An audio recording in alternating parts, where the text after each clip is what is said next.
भारत के प्राचीन इतिहास की नींव वैदिक सभ्यता में निहित है।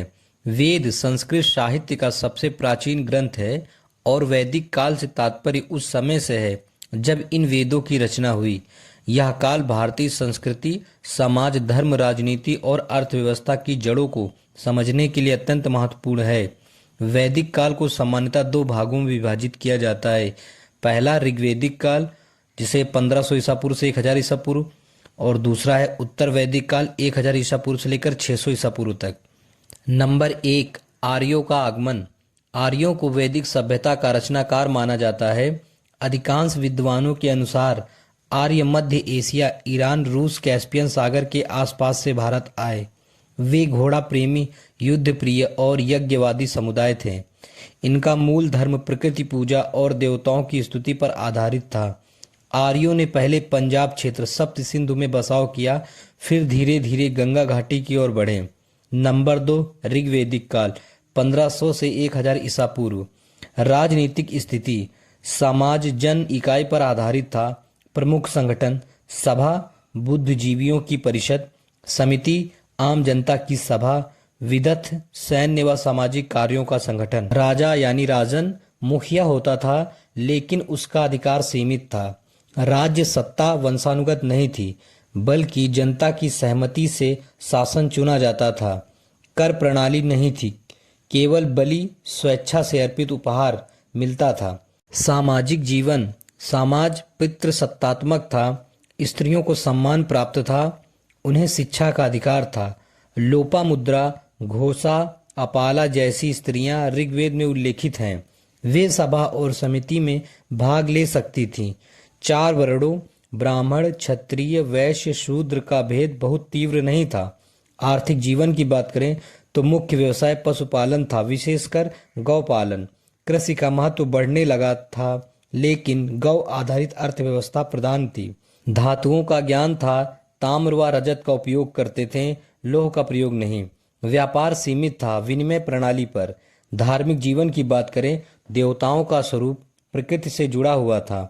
इंद्र और अग्नि का महत्व घटा, ब्रह्मा, विष्णु और रुद्र यानी शिव का महत्व बढ़ा। यज्ञ जटिल और खर्चीले हो गए। पुरोहित वर्ग यानी ब्राह्मण की शक्ति अत्यधिक बढ़ गई।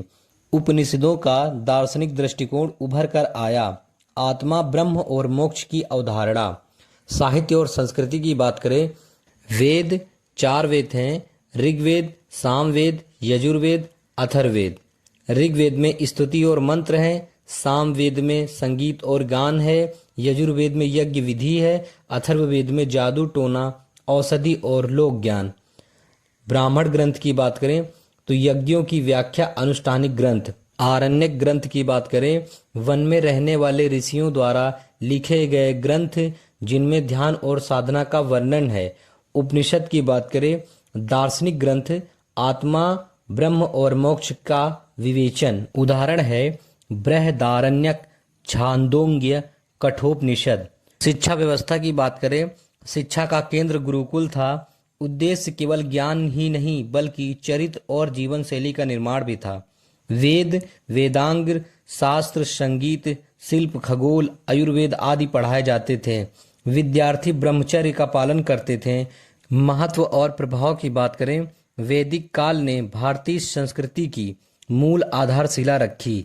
भाषा, साहित्य, धर्म, समाज, राजनीति और दर्शन की जड़ें इसी काल से निकली।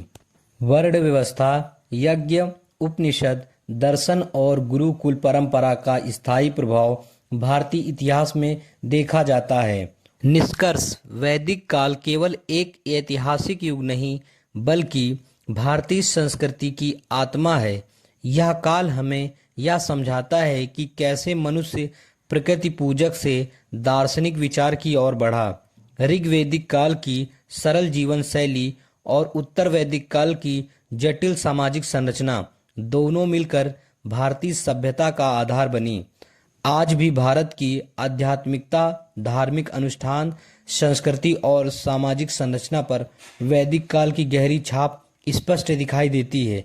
इसी के साथ आपका वीडियो होता है समाप्त। यदि आपको यह वीडियो अच्छा लगा हो तो प्लीज़ हमारे चैनल को सब्सक्राइब और लाइक करना ना भूलें। धन्यवाद।